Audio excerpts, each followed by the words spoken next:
صباح الفل عليكم، صباح السعادة، صباح الهنا. ايه رأيكم النهاردة نيجي نعمل مع بعض حاجة حلوة خالص وجميلة وطعمها جميل خالص خالص. نشوف هنعمل ايه النهاردة. يلا نسمي بسم الله ونصلي على رسول الله. احنا كده حطينا حلة على البوتاجاز وهنحط فيها ايه، يعني شوية زيت كده. تمام، ونسيب الزيت يسخن معانا.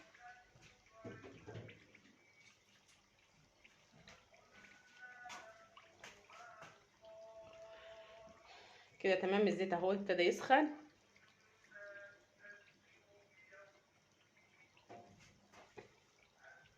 هننزل معانا اللحمة بتاعتنا. ده لحمة ضاني معايا، حوالي كيلو لحمة اهوت.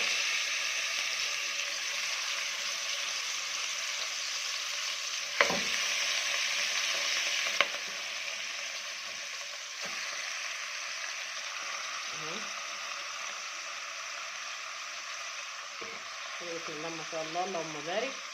حاجه حلوه خالص اهي. وهنسيبها كده ايه تاخد معانا صدمه على البوتاجاز.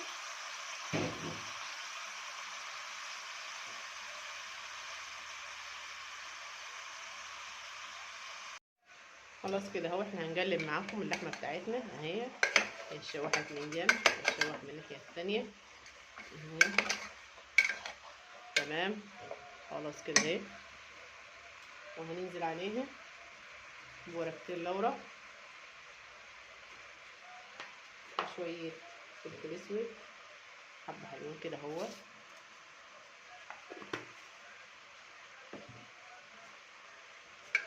ونقلب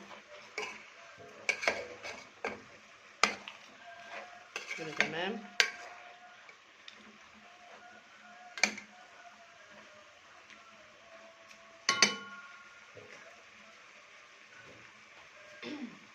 وهننزل عليها بالبصل اهو. لما تكوني هتعملي كمية بصل كتير ومش عايزة تدمعي منها، قشري البصل وحطيه في الفريزر 5 دقايق قبل ما تقطعيه. كده بيبقى ماسك نفسه شوية وما بيطلعش عليكي الحاجات اللي بتحرق عينيكي. وتقطعي الكمية اللي انت عايزاها وانت كده ايه مش زعلانة من البصل. هنقلب تقلبتين 3.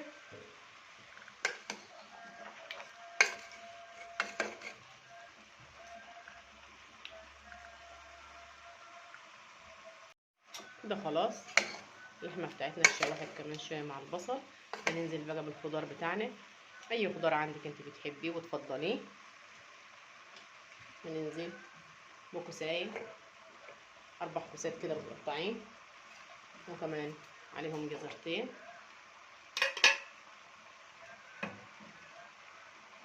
وعليهم 4 أو 5 طماطم كده متقطعين. هننزل عليهم كمان بفلفل ألوان. ماشي، تمام كده.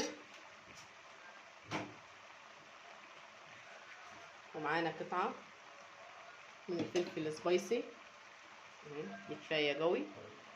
تمام، واللي يحب يحط أكتر من كده. وأي خضار بقى تفضليه حطيه. عايز تحطي بطاطس، عايز تحطي كوسة، أي حاجة معاكي، عايز تحطي بسلة، أي خضار انت بتفضليه حطيه فيه. هنسيبها كده شويه ونغطي عليها لما الخضار يدبل، ونرجع تاني ندبلها نقلبها كمان تقليب. بس قبل ما نغطي عليها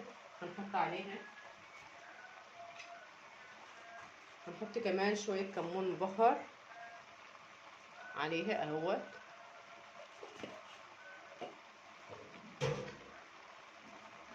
وهنغطي على ده كله شويه ونرجع تاني نقلب ونشوف عمل ايه. كده احنا كل حاجه معانا غلط اهي. بس هننزل كمان بطاطستين متقطعين مكعبات، كنت ناسيه بطاطس. ماشي، وهنقلبهم كله مع بعض.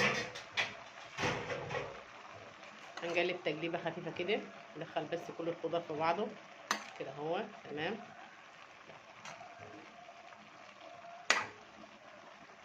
ونسيب ده كله على نار هاديه يستوي كله مع بعض وياخد كله من بعضه. والملح طبعا احنا مش هنحط ملح دلوقتي، الملح هيفضل شويه كمان. احنا كده اللحمه معانا استوت والخضار كمان استوى. بص، حاجه عظمه حاجه عظمه، واللحمه دايبه خالص اهي. وطعمها جميل خالص خالص خالص. ممكن ناكلوها بعيش بلدي او رز، الرز بالشعريه، رز ابيض اللي يريحك. وكده يبقى احنا خلصنا وصفه النهارده. يا ريت تجربوها وتقولوا رايكم ايه في الكومنتات، وبالف هنا وشفا.